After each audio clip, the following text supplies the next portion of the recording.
El fenómeno de la violencia es sumamente complejo. Otras veces hemos abordado el tema aquí en el programa, lo hemos hecho desde distintas aristas, y en esta ocasión hemos invitado a 3 profesionales cubanas expertas en el asunto, voces autorizadas, para defender una idea que yo creo que el colectivo cree es la más importante a resaltar, a enaltecer en el día de hoy. Ninguna mujer que esté siendo víctima de violencia debe sentir que está sola, que no tiene acompañamiento, que su problema no tiene solución. De la violencia basada en género hablaremos en el encuentro de hoy. Acompáñenos.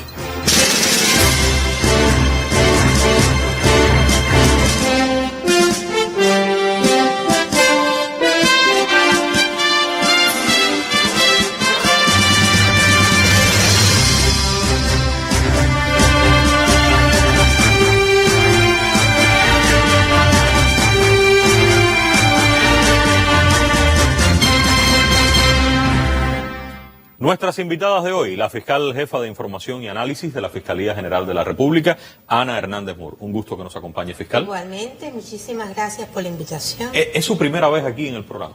En el programa sí. En esta parte del programa, hay que decirlo, porque usted ha sido protagonista muchas veces de lo que hablamos aquí en el programa. Así es. Cierto. Hay distintas posiciones para estar en Hacemos Cuba. Yaneidis Pérez Cruz. No es su primera vez, miembro del Secretariado Nacional de la FMC. Bienvenida, Yaneidis, a nuestro programa. Mis saludos y muchas gracias. Lo propio para usted. Y nos acompaña nuevamente, repite con mucho gusto, la coronel, gusto para nosotros, Danicet González Sánchez, jefa del Departamento de Información y Análisis de la Dirección General de nuestra Policía. Bienvenida, coronel. Saludos, Humberto, un placer volver a acompañarte. Voy a tomar asiento, quiero sentirme cómodo con ustedes y que ustedes de igual manera con nosotros. Hay una percepción general, y esto lo hemos dicho otras veces en muchas personas en el país, en las redes sociales también, de un aumento, de un crecimiento de la violencia y un crecimiento y un aumento también de el grado de la violencia, por decir de alguna forma. No solo que se dan más hechos violentos, sino que los que se dan son a su vez más violentos también. Hablando en clave de género, ¿ustedes creen que esto es así exactamente, fiscal? No exactamente. El hecho de que haya más visibilidad tiene un fundamento del contexto del país, de la disponibilidad de medios, la rapidez con que corre alguna noticia, sí. Pero las variables para saber si este fenómeno incrementa o disminuye o cuál es su comportamiento tiene que realizarse sobre la base de estudio. En cualquier caso, que haya mayor visibilidad, que haya mayor discusión, que haya mayor preocupación es saludable para la sociedad. Que se hable más del tema. Que se hable más del tema. En la opinión pública en general. Que se discuta más del tema, que se profundice más en cuáles son las causas y los elementos, factores que están subyacentes en una manifestación sobre la cual tenemos claridad que es responsabilidad de todos. ¿Qué cree usted, Yaneidis? ¿Cuál es la opinión de la Federación de Mujeres Cubanas? Diríamos más que como también es un problema no solamente de Cuba, también del mundo, pues entonces abordarlo y tratarlo no quiere decir de que es un problema que se visibilice por las afectaciones que tiene, sino que es una prioridad de todo país de darle un tratamiento diferente a esta problemática que también aqueja a las mujeres y por supuesto a su familia. Coronel, ¿cuál es el proceder que ustedes tienen establecidos en la policía, en cualquier estación de policía del país, cuando llega una mujer a hacer una denuncia por cuestiones de violencia? ¿Cómo deben responder las personas que están ahí, los oficiales de la policía que están en ese lugar? Humberto, lo que está establecido es que cualquier persona, no solamente una mujer, a la estación de policía, es decir, no solamente puede ser la víctima que esté asociada al hecho de violencia de género, puede ser otro familiar o puede ser otra persona llegada al círculo de relaciones de ella que pueda querer dar a conocer la denuncia. Por tanto, el procedimiento es el mismo. Cualquier persona que llega a la estación de policía a denunciar o a informar la ocurrencia de un hecho, automáticamente hay que levantar la denuncia y comenzar la investigación para poder determinar durante el trayecto de la investigación si existen los elementos que fundamentan que estamos precisamente en presencia de un hecho, de un delito donde hay presencia de la violencia basada en género. Ha dicho algo importante, no tiene que ser necesariamente la víctima, puede ser un familiar, un vecino, alguien que tuvo información y decir, sé que está ocurriendo esto. ¿Eso es válido para que se active ese mecanismo en la policía? Es válido, es totalmente válido. El proceso de reformulación que ha existido en el país en términos legales ha ofrecido mayores garantías para que cualquier persona que conozca un hecho vaya a la estación de policía y dé a conocer la situación que está atravesando esa persona que está siendo víctima de violencia. Hay otros mecanismos también. Sí. Usted puede usar el 106, el sistema de emergencia. 106. Sí, el teléfono, por vía telefónica. Usted puede llamar directamente a la estación de policía si conoce el teléfono, o puede llamar al centro de emergencia 106 y se canaliza la situación de violencia. Puede ser también que usted se acerque al jefe de sector que está en su comunidad y dé a conocer que usted está atravesando por una situación de ese tipo, y comienza la investigación igualmente. Usted puede afirmar, coronel, y ustedes en la policía tienen muchas dinámicas, y en la estación de policía de un pueblo, por ejemplo, hay muchas prioridades. ¿Realmente eso es prioridad para ustedes cuando pueden haberse dado robos, hurtos, situaciones de otra naturaleza? ¿Realmente le dan importancia a esto, o no es que alguien pudiera decir ahí, entre marido y mujer, mejor no meterse, resuelvan ese problema, si la cosa se pone más grave, venga entonces, mire, trate de resolver? ¿Se sigue dando esto, o es que no se ha dado, o cuál es la opinión que usted tiene? Humberto, cualquier caso que llegue, planteando la situación que llegue, hay que darle prioridad. Porque la violencia, recordemos, en otros momentos, en programas similares a este, se ha hablado sobre el ciclo de la violencia. Es decir, la violencia va escalando progresivamente, y usted no prestarle adecuada atención a una información, a un planteamiento de una víctima en un momento, puede acarrear de que esa situación pueda escalar a situaciones más complejas. Por tanto, insistimos que la posición de la policía es que usted llega a la estación de la PNR y hay que levantar la denuncia. Sí. Y durante todo ese, posteriormente, bueno, se investiga y se van obteniendo los elementos para poder ratificar que estamos en una situación de violencia. Y pueden llegar a la federación, pueden llegar a la fiscalía, y me gusta esto que me han traído ustedes. Fiscal, Yaneidi, ayúdenme. ¿Cuáles son los signos para que la mujer comience a tener cuidado? Ojo, puede manifestarse ahí la violencia. Fiscal, Yaneidi, coronel, usted también, ayúdenme con esto. Vamos a entender. Es importante empoderar, darles resortes, conocimiento a las personas en general y particularmente a las mujeres, para que a lo interno puedan identificar y observar fenómenos que no son normales, porque si algo tenemos que estar convencidos todos, que la violencia no es normal, no se puede normalizar, no podemos caer en el estereotipo de que pobrecito, él es así, esa es su manera de ser, es un efecto de la crianza, digamos cuando toma, pierde el control, eso es falso. Pero es bueno, pero después se le pasa y... Es bueno, se ocupa de todo en la casa, lo provee todo. Esos estereotipos hay que trabajar intensamente. Estos verbos que estamos viendo todos nos ayudan a entender que, ojo, estas conductas relativas a la vigilancia, ofensas, los gritos, las humillaciones, que es como invisibilizar a una persona, descalificarla, denigrarla, intimidarla también, prohibiéndole determinadas cuestiones que hace normalmente cualquier persona, ya son conductas llamativas, en que la víctima tiene que decir, tengo que observar, esto son expresiones de violencia y tengo que ver de qué manera esto lo puedo poner en situación de evaluarlo en el seno de las personas que me rodean. Y por supuesto, ante estos signos de alarma, nuestra organización, con su función, es decir, con la principal misión que tenemos nosotras, con este trabajo preventivo, educativo que desarrollamos desde la propia comunidad, es decir, desde los bloques y las delegaciones de las federaciones, ampliamos las acciones para prevenir estas manifestaciones que hoy hacia el interno pudieran estar ocurriendo, como es las ofensas, como es los gritos, que además tiene que ver para que la mujer esté identificando constantemente si son víctimas de violencia. Y para eso hemos organizado en esta última etapa un grupo de actividades, de acciones, como te decía, preventivas, que desde los propios intercambios, los encuentros en las propias comunidades y los diálogos por familias libres de violencia, que así lo hemos denominado, un poco para brindarle información para que ellas puedan identificar cuándo son víctimas de violencia y además brindarles herramientas que puedan trabajar para identificar estas manifestaciones. Queda claro que a la policía pueden acudir, pero ante estos signos, una mujer que sienta estos signos, en esa persona llegada puede acudir también a la fiscalía. Por supuesto. Pero fíjense, estamos en me vigila, ofende, grita, humilla, descalifica, denigra, intimida, amenaza, persigue, chantajea, controla. Ya esto es violencia. Ya es violencia. Son cuestiones de expresiones de conductas violentas a observar. Son escalables. Escalables. Claro. ¿Cuáles pueden ya ser un poco más graves? Vamos a ver otra pantalla que tenemos. Ustedes le llaman a esta cuidado. Pero pudiéramos ir entonces un poco más allá y llegar a reacciones. O sea, ¿Reaccionar ante qué? Reaccionar ante un peligro inminente.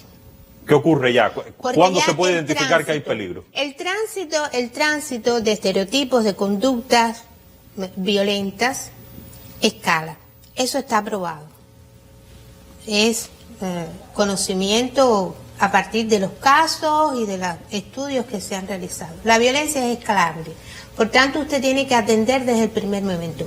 Cuando llego a este extremo de dominación, de destrucción de artículos, de medios personales, de útiles del hogar, cuando privo a la persona de medios económicos, empuja, porque les retiro toda posibilidad para él sustentar determinadas necesidades, cuando la amenazo con respecto a quitarle a los hijos, por ejemplo, los empujones, los manotazos, propinarle golpes en la cara, las sacudidas, el aislamiento, porque es una prohibición de visitar a familiares, de ver amistades, de trabajar, de salir a reunirse, de salir a satisfacer determinadas necesidades, e incluso escalando al ámbito de la violencia sexual.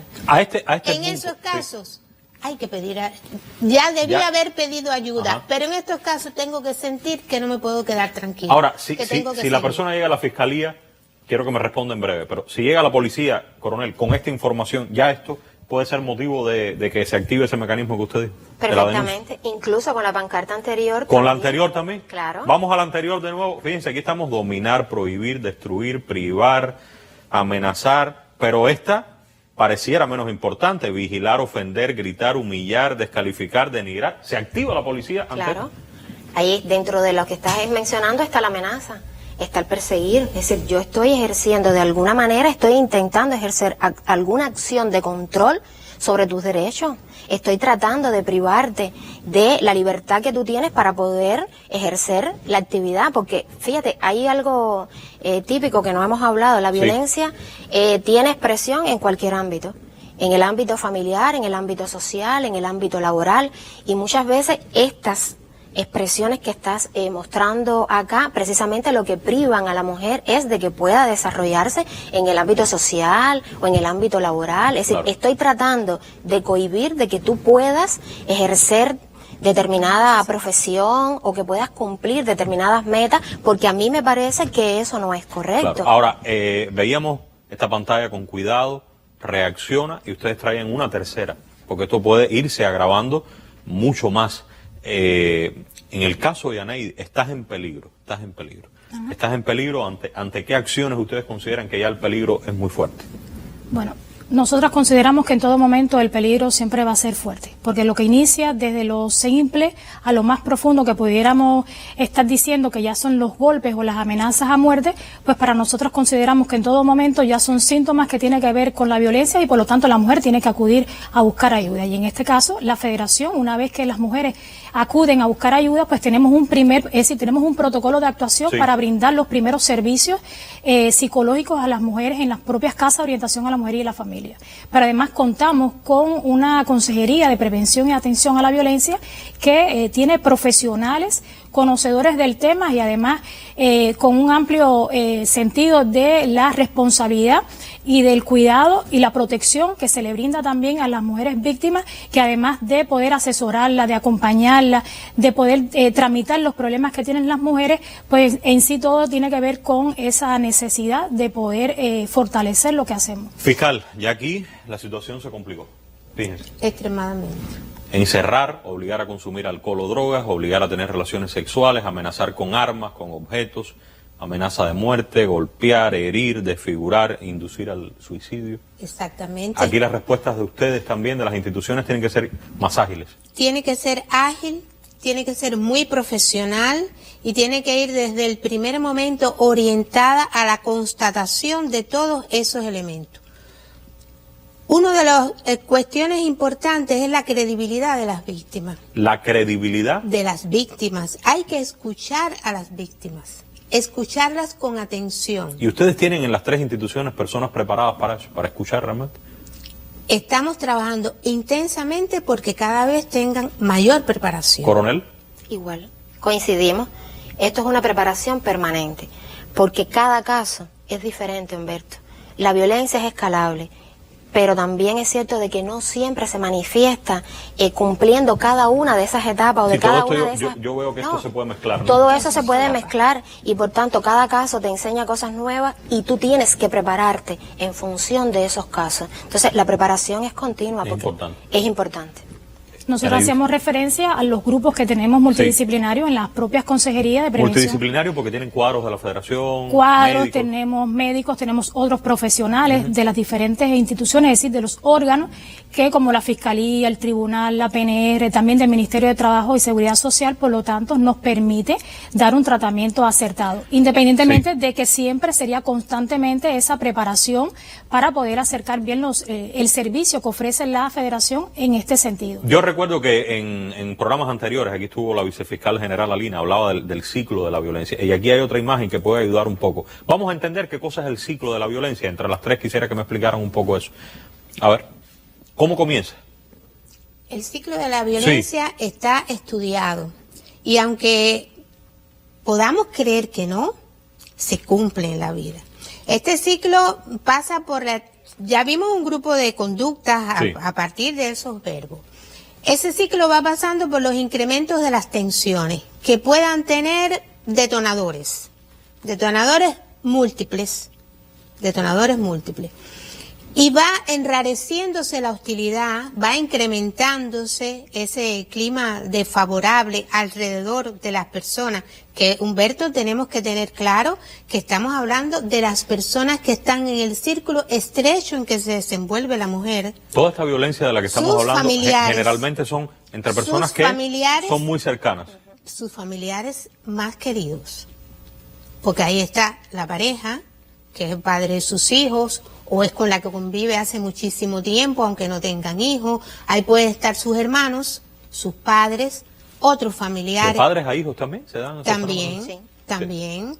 Siempre no son personas, es decir, lo infrecuente es que sean personas desconocidas, aunque ocurre también, pero el mayor % son esas personas. Entonces esa atmósfera enrarecida. Primero se acumula toda esa tensión. Eso va allí acumulando, como a veces decimos, cuando hablamos coloquialmente, tomando temperatura.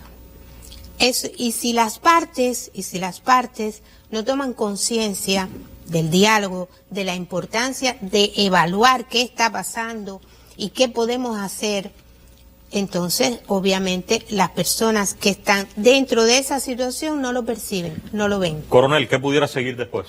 La explosión o la agresión, como bien tú planteas en la pancarta, ahí ya se producen.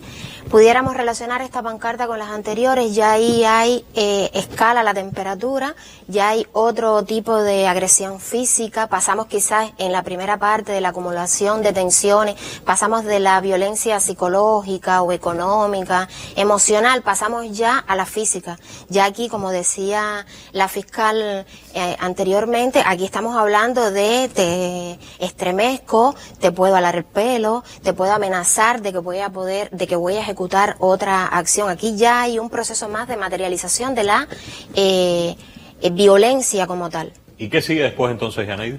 Bueno, el arrepentimiento. Viene esa calma, esa reconciliación Después que llegó ese clímax. Después que llegó ese clímax, pues entonces empieza a bajar. Empieza entonces esa luna de miel, o mal llamada yo diría, luna de miel, porque también esto lo mismo que va subiendo, también baja, y en esa calma, pues entonces se pide hasta perdón, se hacen regalos, incluso hay veces que hasta minimiza a la próxima, es decir, a la víctima, diciéndole de que eso no va a volver a suceder, que fuiste tú la culpable, y entonces, pues por supuesto que la mujer en este momento, pues llega hasta sentirse culpable de haberle ocurrido esto y de que ella provocara esta situación. De que ella fue quien lo provocó. Que ella fue quien lo provocó. Incluso en este momento, si ella hizo la acusación anteriormente, hizo la denuncia, pues en este momento de luna de miel, pues como ya ella está un poco confundida de la situación, sí, pues entonces retiran hasta a veces la denuncia. ¿Cómo es esto de retirar la denuncia, coronel? ¿Se puede retirar realmente la denuncia? ¿Qué hacen ustedes? Dicen ya. No, por supuesto que no. Como te explicaba, la investigación de todos estos hechos continúa. Es decir, hay que tener en cuenta que esto en esta etapa del proceso no solamente está por la reconciliación que puede existir entre la víctima y el victimario. Aquí hay otros elementos que vienen a jugar y que también tienen un peso importante. Estamos hablando de que la víctima puede sentir presión, influencia de la propia familia, de los familiares del victimario o de su red de apoyo para que retire la denuncia. Oye, ya él va a cambiar. Él va a ¿por qué hiciste cambiar, eso? exactamente, es un tema, él va a reflexionar sobre esto, Tremenda vas a ver que no. complicación. Exactamente, tú vas a ¿Para ver qué te que metiste no. en ese lío? Correcto. Puede tener implicaciones mayores para él, porque no lo evalúas, es el padre de tus hijos, y la mujer puede intentar retirar la denuncia. ¿Les ha pasado eso? ¿Les ha ocurrido en las tres instituciones? ¿A Sí, ustedes en la fiscalía? Sí ha ocurrido. Una mujer que llega abrumada con una situación real y a los 15 días o al mes viene y dice, oye, ya, olvídense de lo que les dije. Hay que tomar en cuenta una situación. Cuando una mujer toma la decisión, que no es fácil para ninguna, de hacer la denuncia, es porque en silencio ha transitado por episodios de violencia. Todo eso que vimos ahí. Por Y todo más. eso y más que lo ha sufrido. De manera que cuando ya esa decisión está tomada, hay que ser muy profesional en el trato hacia esa persona. Y poder, a partir de escucharla con atención y de obtener todos los elementos, pues determinar cuáles son las acciones a realizar durante la investigación para corroborar e incluso para atender los antecedentes que pudiera haber existido, que son importantísimos en los hechos de género, como puedan haber sido denuncias anteriores o quejas anteriores que la propia mujer haya puesto sobre ese agresor o que haya del agresor de otras mujeres. Este tema es muy interesante y en ese punto que usted está, yo me pregunto, tenemos estudios en Cuba, ¿ustedes qué opinión tienen sobre qué está ocurriendo que reproduce en determinadas personas, en niñas, en niños, estos patrones que llevan a hacer esto? Porque ahora vamos a ver algunas de las sanciones y las sanciones son durísimas para los casos graves y el Código Penal, nuestras leyes tienen las más recientes y otras no tan recientes también, tienen una articulación sólida en materia de combatir esto. Pero es que no es solo sanción, no es solo ir detrás de lo que ya ocurrió, lamentablemente ocurrió, que hay que transformar. Estamos estudiando realmente en la sociedad qué es lo que hay que cambiar para que esto no se reproduzca. Porque ustedes me han dicho, ojo, no tiene que ser en una familia disfuncional, no tiene que ser en un lugar, en un barrio marginal, no se trata de universitarios o de noveno grado, no se trata de... O sea, que esto puede ocurrir donde quiera, ¿cierto? Sí. Cierto. Y a veces donde menos se lo imaginan que puede ocurrir es donde es más difícil de detectar todavía. Es correcto. Fíjense cuán complejo es esto. Vamos a ver lo de las sanciones, fiscal, quiero que venga conmigo y me explique. La legislación yo sé que prevé sanciones muy fuertes. Aquí están los casos, lamentables casos de el delito de asesinato y los marcos, usted puede explicar, son graves, son fuertes. Muy altos, muy altos. Primero quería realmente reafirmar las fortalezas que tiene el sistema normativo a partir de la aprobación de la Constitución de 2019, porque no lo tuviéramos antes, pero en esta ocasión hay un reforzamiento y eso para nuestro país es una ventaja, una oportunidad. Las sanciones son muy severas y además el tratamiento que da el Código Penal y la Ley del Proceso Penal con todas las posibilidades para investigadores, fiscales y jueces de poder ir articulando todos los elementos y lograr efectivamente sanciones severas que discurren por ese mínimo del marco sancionador en los casos de asesinato. Un mínimo de 20 años de privación de libertad como mínimo. Como mínimo. Hasta la privación perpetua o la muerte se incluye. Y la Fiscalía ha solicitado más de 10 sanciones de privación perpetua de libertad, 10 en los últimos tiempos. Podríamos decir en los últimos 2 años. En los últimos 2 años. Para poner un periodo determinado, porque históricamente ha habido un uso de estas sanciones. Estas son las únicas sanciones, digamos, solamente privación de libertad. Yo estoy pensando, Yaneidis, coronel, en esta conocida esta medida de alejarse, de que la víctima Prohibición no... de acercamiento. Bien, vamos a ver otras sanciones y explíqueme si esto se puede hacer o no. Una también de las cuestiones novedosas que tenemos en la legislación es las otras medidas de acompañamiento, es decir, no solo la sanción que pudiéramos decir principal, sino el otro acompañamiento que el legislador ha previsto para esto. Por ejemplo, lo referido a la prohibición de acercamiento a la víctima, perjudicados, familiares o personas allegadas, y la privación o suspensión de responsabilidad parental, no solo la vemos durante la investigación como una medida cautelar, es que luego puede ser dispuesta se la pongo por el temporal tribunal y después se puede como disponer, una sanción accesoria acompañada de otras sanciones. Bueno, la tutela, si hay un tutor. Igual que la remoción de la tutela, igual que la revocación del apoyo para personas. Las tengo como medidas durante la investigación y luego como sanción accesoria. Gracias, fiscal. Bueno, se nos agotó el tiempo. Aquí, siempre recuerdo, el próximo miércoles vamos a estar en Radio Rebelde. Yo sé que pueden surgir muchísimas preguntas, opiniones. Lamentablemente, cuando se tratan estos temas, Yaneidis, coronel, fiscal, surgen casos también. Así es que yo les tramitaré cada uno de aquellos que nos envíen. La cuestión de la privacidad es importante, porque yo creo que eso hay que cuidarlo también en las tres instituciones, con mucha profesionalidad en la Fiscalía, en la Policía, en la Federación, y sobre todo estoy pensando en los pueblos pequeños, donde tiene tremendo impacto esto, y me imagino que para que, como ustedes dijeron ahorita, una mujer llegue a la Federación, llegue a la Policía, llegue a la Fiscalía, se lo piensa mucho porque hay impactos. Detengo el tema por ahora, si estamos de acuerdo, y nos vemos el próximo miércoles en Radio Rebelde. La transformación de las causas, de las variables, de las condicionantes. Yo quiero insistir en esto porque es un sabor que me queda. Esas condicionantes que llevan a reproducir los patrones de violencia, esa es una de las cuestiones más importantes en este tema, yo creo. Hay que sancionar, está claro, lo que veíamos ahora. Y hay que hacerlo fuerte a quienes cometan estos graves hechos, pero pregunto, sancionando, únicamente ¿se puede resolver este gran problema? Creo que no. Educación, transformación, modificación de patrones, de formas de pensar, de actuar, formas que la verdad es que están algunas muy repetidas, y por repetidas, aprendidas, asimiladas, yo creo que por eso no pueden seguir siendo asumidas, porque la realidad es otra. Aprendamos y debemos, además, aprender todos sobre este tema y hacerlo de forma consciente y responsable. Volveremos con más debate. Gracias a todos por su atención.